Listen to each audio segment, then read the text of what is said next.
So one of the notable results of the Second World War was the emergence of USA as the strongest powerful nation in the world. അപ്പോൾ രണ്ടാം ലോക മഹായുദ്ധത്തിൻ്റെ ഏറ്റവും എടുത്തു പറയത്തക്ക ഒരു ഫലമെന്ന് പറയുന്നത് ലോകത്തിലെ ഏറ്റവും വലിയ ശക്തിയായ അമേരിക്കയുടെ ഉദയമാണ്. ശക്തിയായിട്ടുള്ള അമേരിക്കയുടെ ഉദയമാണ് എന്താ ഈ സെക്കൻഡ് വേൾഡ് വാറിൻ്റെ ഏറ്റവും പ്രധാനപ്പെട്ട റിസൾട്ട് എന്ന് പറയും. So after the second world war she became A rich and powerful nation. America എന്തായിട്ട് മാറി? ഏറ്റവും ശക്തമായ സമ്പന്നമായ രാജ്യമായിട്ട് മാറുന്നു. There is no other country in the world except Russia to challenge to her. അതായത് ലോകത്തിൽ അമേരിക്കയ്ക്ക് വെല്ലുവിളിയായിട്ട് റഷ്യ അല്ലാതെ മറ്റൊരു രാജ്യവും ഇല്ലായിരുന്നു. Economically she is superior to other nations. സാമ്പത്തികപരമായിട്ട് മറ്റു രാജ്യങ്ങളുടെ എല്ലാം മുകളിലായിരുന്നു ആര്? America. Since 1939 the national income of the people of USA has doubled. 1939 മുതൽ തന്നെ അമേരിക്കയിലെ ജനങ്ങളുടെ ദേശീയ വരുമാനം എന്ന് പറയുന്നത് ഇരട്ടിയായിരുന്നു. They constituted only 7% of the world population but enjoyed about 30% of the world estimated income. ഇപ്പം ജനസംഖ്യാപരമായി പറയുകയാണെങ്കിൽ ലോക ജനസംഖ്യയിൽ 7% മാത്രമേ എവിടെ ഉണ്ടായിരുന്നുള്ളൂ? അമേരിക്കയിൽ. പക്ഷേ ലോക വരുമാനത്തിൻ്റെ 30% മാറി കൈവശമായിരുന്നു അമേരിക്കയുടെ. അത്രയായത് അവിടുത്തെ ജനസംഖ്യയെക്കാട്ടിലും ഡബിളായിരുന്നു എന്തെന്ന് പറയുന്നത് നാഷണൽ ഇൻകം. നാഷണൽ ഇൻകം അവർക്ക് എവിടുന്നാണ് വരുന്നത്? സോഴ്സ് എന്താ? ആ സോഴ്സ് അത്ര രാജ്യം അത്രയ്ക്ക് പവർഫുൾ ആയിരുന്നു. റഷ്യായിരുന്നു, റിച്ച് കൺട്രി ആയിരുന്നു ആര്? അമേരിക്ക എന്ന് പറയുന്നത് സെക്കൻഡ് വേൾഡ് വാർ കഴിഞ്ഞപ്പോൾ. അല്ല സാർ, റിച്ച് എന്ന് പറഞ്ഞാൽ എന്ത് മീനിങ്ങിലാണ്? അവിടെ പിന്നെ റിസോഴ്സ് ഈ കോൾ മൈൻ അങ്ങനെയൊക്കെ റിസോഴ്സ് ധാരാളം അവിടെ ഉണ്ടായിരുന്നു. ഒരുപാട് റിസോഴ്സ് ഉണ്ടായിരുന്നു അവിടെ. ഓയിൽ റിസോഴ്സ് ഒരുപാട് അമേരിക്കയിലുണ്ട്. സോ ഇനി till the first world war America believed in the so called policy the modern doctrine.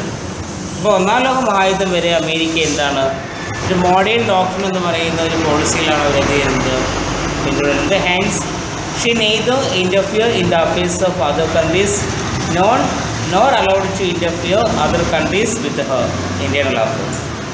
America എന്ത് ചെയ്യത്തില്ല, മറ്റൊരു രാജ്യത്തിൻ്റെ ആഭ്യന്തരപരമായ പ്രശ്നങ്ങൾ ഇടപെടത്തില്ല. മറ്റൊരു രാജ്യവും അമേരിക്കയുടെ ആഭ്യന്തരപരമായ പ്രശ്നങ്ങൾ ഇടപെടാൻ അനുവദിക്കുകയും ചെയ്യത്തില്ല. അങ്ങനെ ഒരു മോഡേൺ ഒരു ഡോക്ട്രിനാണ് ആര് ഫോളോ ചെയ്തത്? അമേരിക്ക ഫോളോ ചെയ്തത്. She concentrated her entire attention on making herself A very powerful nation. സ്വന്തമായിട്ട് എന്ത് ചെയ്യുക, ആരുടെയും ശല്യത്തിന് പോകാതെ ആരുടെയും ശല്യമില്ലാതെ ഒരു പവർഫുൾ നേഷനായിട്ട് മാറാൻ ഒരു ശ്രമമാണ് ആര് നടത്തി? അമേരിക്ക നടത്തിയത്.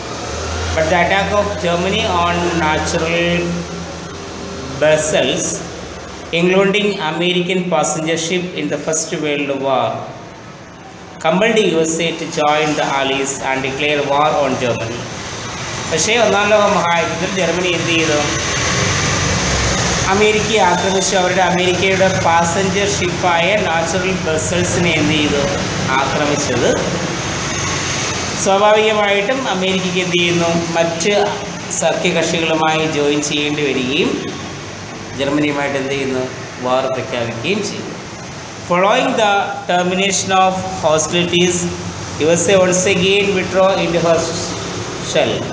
അപ്പോൾ ആ ഒരു ശത്രുത അവസാനിപ്പിച്ചതിന് ശേഷം അമേരിക്ക എന്ത് ചെയ്തു? ആ ഒരു ഗ്രൂപ്പിൽ നിന്ന് പിന്നെയും വിട്ടുപോകുന്നു. Though she played a very important role for the formulation of League of Nations, she kept out. നമ്മൾ നേരത്തെ പറഞ്ഞതാണ് ലീഗ് ഓഫ് നേഷൻ്റെ രൂപീകരണത്തിന് അമേരിക്കയാണ് മുൻകൈ എടുത്തെങ്കിൽ പോലും അമേരിക്ക എന്ത് ചെയ്തില്ല, അതിൽ ജോയിൻ ചെയ്തില്ല. So America played a dominant part in the second world war. Second world വാറിൽ വളരെ പ്രധാനപ്പെട്ട പങ്കാർക്കുണ്ടായിരുന്നു, അമേരിക്കയ്ക്ക് ഉണ്ടായിരുന്നു. She joined the allies to destroy the aggressions of Japan and Germany. ജർമ്മനിയിലെയും ജപ്പാനിലെയും അഗ്രഷൻസ് അടിച്ചമർത്തുവാൻ വേണ്ടി അമേരിക്ക എന്ത് ചെയ്തു? സൈനിക സഖ്യങ്ങളുണ്ടാക്കി. She was successful in her effort after the defeat of Germany in Europe, and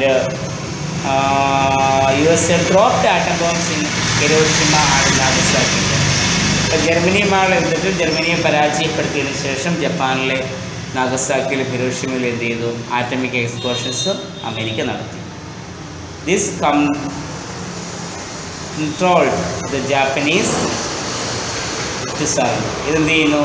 so this compelled Japanese to surrender. രണ്ടാം ലോക മഹായുദ്ധത്തിൽ ജപ്പാന് കീഴടങ്ങേണ്ടി വന്നു. The end of the Second World War is America coming out of it as the strongest power in the world. അപ്പോൾ രണ്ടാം ലോക മഹായുദ്ധത്തിൻ്റെ അവസാനത്തോടു കൂടി America എന്ത് ചെയ്തു? ഏറ്റവും പവർഫുള്ളായ രാജ്യമായിട്ട് എന്ത് ചെയ്യുന്നു? മാറുക ചെയ്തു. That's all. The Russian Revolution aroused hopes and happiness in the minds of oppressed class. Russian revolution നമ്മൾ പഠിച്ചതാണ്. അപ്പോൾ ആ റഷ്യൻ റവല്യൂഷൻ എന്ത് ചെയ്തു? അടിച്ചമർത്തപ്പെട്ട വിഭാഗങ്ങൾക്കിടയിൽ ഒരുപാട് പ്രതീക്ഷകളും പ്രത്യാശകളും എന്ത് ചെയ്തു? നൽകുക ചെയ്തു. Russian Revolution aroused hopes and happiness in the minds of the oppressed people, but it created fears and bitterness in the minds of wealthy class. അപ്പം പാവപ്പെട്ട ജനങ്ങൾക്കിടയിൽ പ്രതീക്ഷകളും പ്രത്യാശകളും ഉണ്ടായെങ്കിൽ പോലും എന്താണ് പണക്കാരായിട്ടുള്ള ആളുകൾക്കിടയിൽ ഒരുപാട് ഭയവും വെറുപ്പും ഒക്കെ ഉണ്ടാക്കിയ ഒന്നാണ് എന്ന് പറയാം റഷ്യൻ വിപ്ലവം എന്ന് പറയുന്നത്. After the revolution, Lenin sought to create a society by giving the effect to the principles of fascism. അപ്പോൾ ഈ റവല്യൂഷന് ശേഷം ലെനിൻ എന്ത് ചെയ്യുന്നു? ഒരു സൊസൈറ്റി ക്രിയേറ്റ് ചെയ്യാൻ ശ്രമിക്കുന്നു. അതായത് ഫാസിസ്റ്റ് ഐഡിയാസിന് കൂടുതൽ പ്രാധാന്യം കൊടുത്തുകൊണ്ടുള്ള ഒരു സൊസൈറ്റി ക്രിയേറ്റ് ചെയ്യാൻ ആര് ശ്രമിക്കുന്നു? ലെനിൻ ശ്രമിക്കുന്നു. But he found that his attempt didn't produce any desired result. പക്ഷെ അദ്ദേഹം മനസ്സിലാക്കുന്നത് എന്താണ്? താൻ നടത്തിയ ആ റിഫോംസിന് പറയത്തക്ക ഒരു ഫലം ഉണ്ടാക്കാൻ കഴിഞ്ഞില്ല എന്ന് ആർക്ക് മനസ്സിലാവുന്നു? ലെനിന് മനസ്സിലാവുന്നു. So he started A new economic policy. It was A compromise between capitalism and socialism. അപ്പോൾ അങ്ങനെ ഒരു ഫാസിസ്റ്റ് മോഡൽ ഓഫ് അഡ്മിനിസ്ട്രേഷൻ റഷ്യയിൽ കൊണ്ടുപോകുന്ന നടപ്പിലാക്കുന്നതിൽ ആര് പരാജയപ്പെടുന്നു? ലെനിൻ പരാജയപ്പെടുന്നു. അതിനുശേഷം അദ്ദേഹം എന്ത് ചെയ്യുന്നു? ഒരു പുതിയ എക്കണോമിക് പോളിസി, ഒരു ന്യൂ എക്കണോമിക് പോളിസി ലെനിൻ കൊണ്ടുവരുന്നു. അതെന്ന് പറയുന്നത് it is the combination of socialism and capitalism. സോഷ്യലിസത്തിലും ക്യാപിറ്റലിസത്തിലും അധിഷ്ഠിതമായ ഒരു പുതിയ സാമ്പത്തിക നയമാണ് ആര് കൊണ്ടുവന്ന്? ലെനിൻ കൊണ്ടുവന്നു. So Lenin died in 1924 and Stalin became the ruler. അപ്പോൾ 1924 ലെനിൻ മരിക്കുന്നു. അതിനുശേഷം സ്റ്റാലിൻ അധികാരത്തിൽ വരുന്നു. He was successful in his effort. തൻ്റെ പ്രയത്നത്തിൽ എന്ത് ചെയ്തു? അദ്ദേഹം വളരെയധികം വിജയിക്കുകയുണ്ടാവുന്നു. So he wanted to propagate and popularise the communist ideology and revolution in this world. അപ്പോൾ എന്താണ്? കമ്മ്യൂണിസ്റ്റ് ആശയങ്ങളും അതുപോലെ തന്നെ വിപ്ലവങ്ങളും എന്ത് ചെയ്യുവാൻ ലോകത്തിലെല്ലായിടത്തും വ്യാപിപ്പിക്കുവാൻ ശ്രമിച്ച ഒരു വ്യക്തിയായിരുന്നു ആര്? Joseph Stalin. This created A tone in the minds of non communist countries. അപ്പോൾ അതെന്ത് ചെയ്യുന്നു? കമ്മ്യൂണിസ്റ്റ് അല്ലാത്ത രാജ്യങ്ങൾക്കിടയിൽ ഒരു ഭയം എന്ത് ചെയ്തു? ഇതുണ്ടാക്കുന്നതിന് കാരണമാകുന്നു. So they feared that Russians were encouraged their people to rebuild the existing system of government. എന്താണ് ഈ റഷ്യ എന്ന് പറയുന്ന രാജ്യം അവരുടെ ജനങ്ങളോട് ആഹ്വാനം ചെയ്യുക എന്താണ്? നിലനിൽക്കപ്പെടുന്ന ആ ഒരു എക്സിസ്റ്റിംഗ് ഗവൺമെൻറ്റിനെ എന്ത് ചെയ്യാൻ? റീബിൽഡ് ചെയ്യുവാൻ ആവശ്യപ്പെടുമെന്നൊരു ഭയം എന്ത് ചെയ്തു? നോൺ കമ്മ്യൂണിസ്റ്റ് രാജ്യങ്ങൾക്ക് ഉണ്ടാവും. So therefore they began to sow hostility towards Russians. അപ്പോൾ അവർക്ക് എന്ത് തോന്നി? റഷ്യക്കാരോട് സ്വാഭാവികമായിട്ടും ഒരു ശത്രുത മനോഭാവം നോൺ കമ്മ്യൂണിസ്റ്റ് രാജ്യങ്ങൾക്ക് ഉണ്ടായി. So after the second world war Russia emerged as A mighty power. ഇപ്പോൾ രണ്ടാം ലോക മഹായുദ്ധത്തിന് ശേഷം റഷ്യ ലോകത്തിലെ ഏറ്റവും വലിയ ശക്തിയായിട്ട് എന്ത് ചെയ്യുന്നു? മാറും. When though he had suffered heavy loss in the life and property of the war, she recovered very soon. അതായത് ഇപ്പം നമ്മൾ കണ്ടായിരുന്നു ഒന്നാം ലോക മഹായുദ്ധമായാലും രണ്ടാം ലോക മഹായുദ്ധത്തിലായാലും ഒരുപാട് നാശനഷ്ടങ്ങൾ ആർക്കുണ്ടായിട്ടുണ്ട്?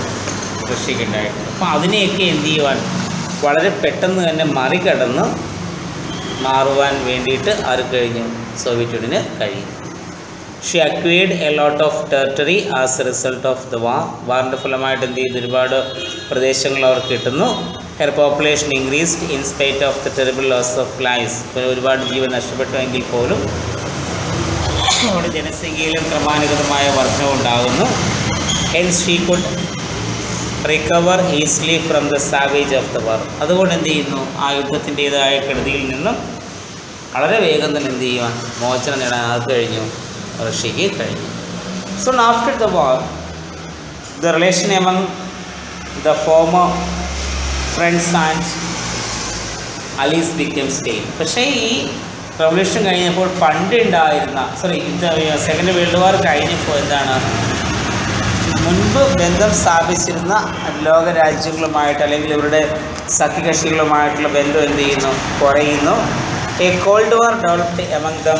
Russia tried to resist the moves of America to increase their power and influence over different parts of the world. അപ്പോൾ ലോകത്തിൻ്റെ വിവിധ ഭാഗങ്ങളിൽ അമേരിക്കയ്ക്ക് ആധിപത്യം റഷ്യക്ക് ആധിപത്യം സ്ഥാപിക്കുന്നതിന് വേണ്ടിയിട്ട് അമേരിക്കയുമായിട്ട് ഒരു കോൾഡ് വാറിൽ ആര് ഏർപ്പെടുന്നു, റഷ്യ ഏർപ്പെടുന്നു. ഒരു കോൾഡ് വാർ എന്ന് പറയപ്പെടുന്നത് സെക്കൻഡ് വേൾഡ് വാറിന് ശേഷം ഉണ്ടായ ഒന്നാണ്. ഏതാ കോൾഡ് വാർ പീരീഡ് എന്ന് പറയപ്പെടുന്നത്. അമേരിക്കയുടെ ക്യാപിറ്റലിസ്റ്റ് ഐഡിയോളജി സോവിയറ്റ് യൂണിയൻ്റെ കമ്മ്യൂണിസ്റ്റ് ഐഡിയോളജിയും തമ്മിലുണ്ടായ ഒരു ഐഡിയോളജിക്കൽ ക്ലാഷായിട്ട് നമുക്കതിനെ കാണുന്നത് കോൾഡ് വാർ. അപ്പോൾ ലോക രാജ്യങ്ങൾക്കിടയിൽ അമേരിക്കയുടെ സോവിയറ്റ് യൂണിയൻ്റെ മേധാവിത്വം സ്ഥാപിച്ചെടുക്കുവാൻ അല്ലെങ്കിൽ അവരുടെ പവർ അല്ലെങ്കിൽ അവരുടെ ഇൻഫ്ലുവൻസ് മെയിൻറ്റെയിൻ ചെയ്യുവാൻ വേണ്ടിയിട്ടാണ് എന്ത് ചെയ്തത്, കോൾഡ് വാർ അമേരിക്കയോട് സ്റ്റാർട്ട് ചെയ്തത്. After the death of Stalin, Russia change her policy. അപ്പോൾ ഈ സ്റ്റാലിൻ്റെ മരണത്തിന് ശേഷം എന്താ, അവരുടെ നയങ്ങളിലൊരു മാറ്റം ആര് കൊണ്ടുവരുന്നു, സോവിയറ്റ് യൂണിയൻ കൊണ്ടുവരുന്നു. She adopted many positive steps to impress the world that she was continues to follow the path of peace. She adopted. മരണത്തിന് ശേഷം എന്ത് ചെയ്യുന്നു, കുറേ പോസിറ്റീവ് സ്റ്റെപ്സ് ആര് കൊണ്ടുവരുന്നു, സോവിയറ്റിനെ കൊണ്ടുവരുന്നു. വെച്ചാൽ അവരെന്താണ്, സമാധാനത്തിൻ്റെ മാർഗമാണ് അല്ലെങ്കിൽ സമാധാന പാതയിലാണ് എന്ത് ചെയ്യുന്നത് പിന്തുടരുന്നത് എന്ന് വരുത്തുവാൻ വേണ്ടി എന്ത് ചെയ്യുന്നു, കുറേ പുതിയ പുതിയ പോളിസികൾ, ക്രിയാത്മകമായ പുതിയ നയങ്ങൾ ആര് നടപ്പിലാക്കി, സോവിയറ്റ് യൂണിയൻ നടപ്പിലാക്കി സ്റ്റാലിൻ്റെ മരണത്തിന് ശേഷം. So steps were also taken to improve the relation between USA and USSR. USSRും USAയും തമ്മിലുള്ള ബന്ധം മെച്ചപ്പെടുത്തുവാനും എന്ത് ചെയ്തു, കുറേ പുതിയ നടപടികൾ സ്വീകരിച്ചു. But the launching of star war programme by USA worsened the relation between the twin world powers. പക്ഷേ അമേരിക്ക കൊണ്ടുവന്ന സ്റ്റാർ വാർ പോളിസി, നക്ഷത്ര യുദ്ധം എന്ന് പറയുന്ന ആ ഒരു നയം കൊണ്ടുവന്നപ്പോൾ എന്ത് ചെയ്തു, അത് സോവിയറ്റ് യൂണിയനും USA തമ്മിലുള്ള ആ ബന്ധം തകർന്നതിന് കാരണമാകും. USA claimed that Russia had invested considerably in Star War technology. ഇപ്പോൾ USAയുടെ ആർഗ്യുമെൻ്റ് എന്ന് പറയുന്നത് ഈ സ്റ്റാർ വാർ ടെക്നോളജിയിൽ റഷ്യ എന്ത് ചെയ്യണം, ധാരാളം കോൺട്രിബ്യൂഷൻസ് കൊടുക്കണം. But Soviet Union made it clear that she had no plans. പക്ഷേ റഷ്യ ഓപ്പണായിട്ട് പറയുന്നു അവർക്ക് ഇതിനകത്ത് പങ്കെടുക്കാൻ യാതൊരു വിധമായ താല്പര്യമില്ല എന്ന്. So the Soviet leader Khrushchev warned that if the USA continued with the program, he would have no other choice than to undertake counter measures, including strengthening and upgrading the nuclear arms. അപ്പോൾ ഈ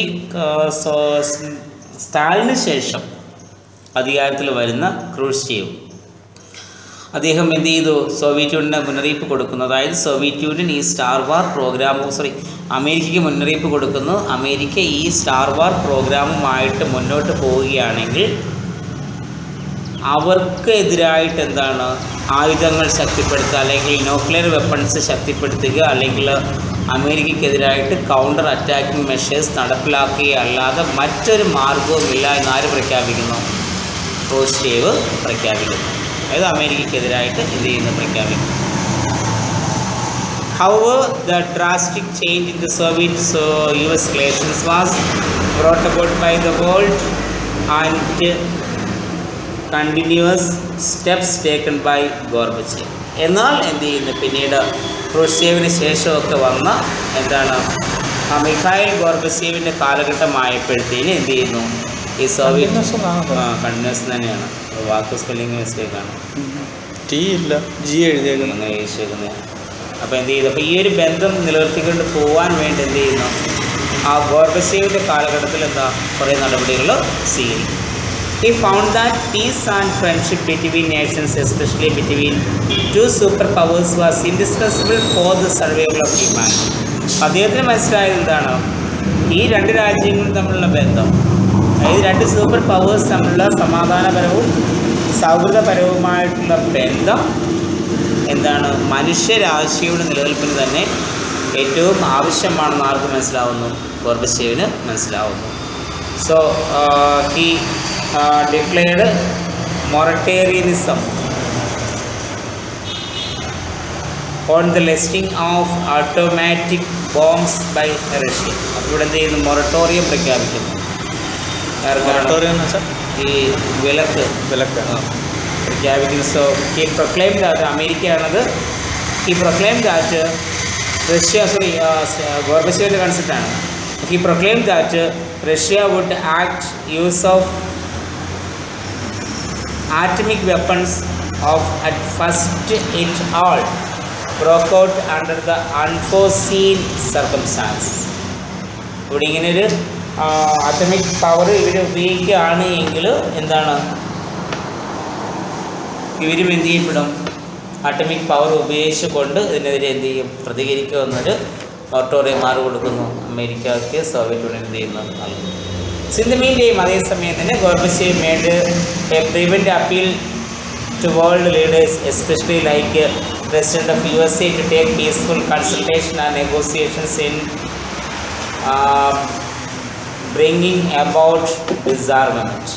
അപ്പോൾ ഇതേ സമയം ഇങ്ങനെ ഒരു moratorium പ്രഖ്യാപിച്ചെങ്കിൽ പോലും ലോക രാഷ്ട്രങ്ങളോട് Soviet union ആഹ്വാനം ചെയ്യുന്ന എന്ത് ചെയ്യുവാൻ, പ്രത്യേകിച്ച് അമേരിക്കൻ പ്രസിഡന്റ് ആഹ്വാനം ചെയ്യുന്നു, ഈ ഒരു നിരായുധീകരണം നടപ്പിലാക്കിക്കൊണ്ട് ഒരു പീസ്ഫുൾ നെഗോസിയേഷൻ, സമാധാനപരമായ സൗഹൃദ ബന്ധം സ്ഥാപിക്കുവാൻ ലോകരാജ്യങ്ങളോടും അമേരിക്കയോടും ആരാവശ്യപ്പെട്ടു, സോവിയറ്റ് യൂണിയൻ ആവശ്യപ്പെടുന്നു. This appeal evoked favourable response from the US. അപ്പോൾ ആ ഒരു ആഹ്വാനത്തിന് അല്ലെങ്കിൽ ആ ഒരു അപ്പീസ്മെൻറ്റ് പോളിസിക്ക് ഫേവറബിൾ ആയിട്ട് റെസ്പോൺസ് എവിടെ നിന്നുണ്ടാവുന്നു, America നിന്നുണ്ടാവുന്നു. In the series of negotiations which followed between two superpowers, an agreement was made to reduce arms within a prescribed time limit. അപ്പോൾ ഒരു നെഗോസിയേഷൻ, അനുരഞ്ജന ചർച്ചകളുടെ ഫലമായിട്ട് എന്ത് ചെയ്യുന്നു, ഈ രണ്ട് സൂപ്പർ പവേഴ്സ് തമ്മിലുള്ള അനുരഞ്ജന ചർച്ചയുടെ ഫലമായിട്ട് എന്താണ്, ഇവർ തമ്മിലൊരു എഗ്രിമെൻറ്റ് കൊണ്ടുവരുന്നത് എന്ത് ചെയ്യാൻ, ആംസ് റേസ് ഒരു പ്രിസ്ക്രൈബ്ഡ് ലിമിറ്റിൽ നിന്നുകൊണ്ട്, ടൈം ലിമിറ്റിൽ നിന്നുകൊണ്ട് എന്താണ്, ആർമമെൻറ്റ് റേസ് റെഡ്യൂസ് ചെയ്യണമെന്നുള്ള ഒരു ആർഗ്യുമെൻറ്റ് ഉണ്ടാകുന്നു. This helped to reduce tensions, the relation between these two superpowers. ഇങ്ങനെ ഡിസാർമമെൻറ്റ് എഗ്രിമെൻറ്റ് കൊണ്ടുവന്നത് വഴി എന്താ, റഷ്യയും അമേരിക്കയും തമ്മിലുള്ള ബന്ധത്തിൻ്റെ ആ ടെൻഷൻ അല്ലെങ്കിൽ ആ ഒരു പ്രോബ്ലത്തിൻ്റെ ടെൻഷൻ എന്ത് ചെയ്യാൻ കഴിഞ്ഞു, കുറയ്ക്കാനായിട്ട് കഴിയും. In the meantime, Gorbachev introduced series of reforms such as perestroika and glasnost. ഇതേ സമയം തന്നെ ഗോർബച്ചേവ് എന്ത് ചെയ്യുന്നു, റഷ്യയിൽ ചില പുതിയ ഭരണപരിഷ്കാരങ്ങൾ, പെരിസ്ട്രോയിക്ക, ഗ്ലാസ്നോയ്സ്, മിഷ്നിയ തുടങ്ങിയ ഭരണപരിഷ്കാരങ്ങൾ എന്ത് ചെയ്യുന്നു, നടപ്പിലാക്കുന്നു. The result which follow these measures were the epoch making Soviet Russia, now a relic of the past. പക്ഷേ ഇതിൻ്റെ ഫലം എന്ന് പറയുന്നത് എന്താണ്, വളരെ എന്താണ്, ഒരു ചരിത്രം സൃഷ്ടിച്ച ആ ഒരു സോവിയറ്റ് യൂണിയൻ എന്ന് പറയുന്ന രാജ്യം എന്ത് ചെയ്തു, അതിൻ്റെ ചരിത്രത്തിൻ്റെ കഴിഞ്ഞകാല ചരിത്രത്തിലേക്ക് എന്ത് ചെയ്യേണ്ടി വന്നു, അവർക്ക് മടങ്ങിപ്പോകേണ്ടി വന്നു. കാരണം വെച്ചാൽ ഈ ഭരണപരിഷ്കാരങ്ങൾ മൂലമാണ് എന്ത് ചെയ്യുന്നത്, സോവിയറ്റ് യൂണിയന് ഡിസിൻറ്റഗ്രേഷൻ എന്ത് ചെയ്യുന്നത്, സംഭവിക്കുന്നത്. So Gorbachev is out of power, അങ്ങനെ അദ്ദേഹം അധികാരത്തിൽ പുറത്തു പോകുന്നു. In the place of the former communist emperor have now A class. അപ്പോൾ ആ ഒരു ഫോർമർ കമ്മ്യൂണിസ്റ്റ് എംപറർ എന്ന് പറയുന്ന ആ ഒരു സ്ഥാനത്ത് നിന്നും വെറും ചെറിയ കഷ്ണങ്ങളായിട്ട് ആര് മാറുന്നു, റഷ്യ മാറുന്നു. So independent Nations which Russia was the leading state, അവിടെ എന്ത് ചെയ്യുന്നു, ഒരു സ്വാതന്ത്ര്യം നേടുകയും അതിൽ ലീഡിങ് നേഷനായിട്ട് ആര് മാറി, റഷ്യ മാറുകയും ചെയ്യും.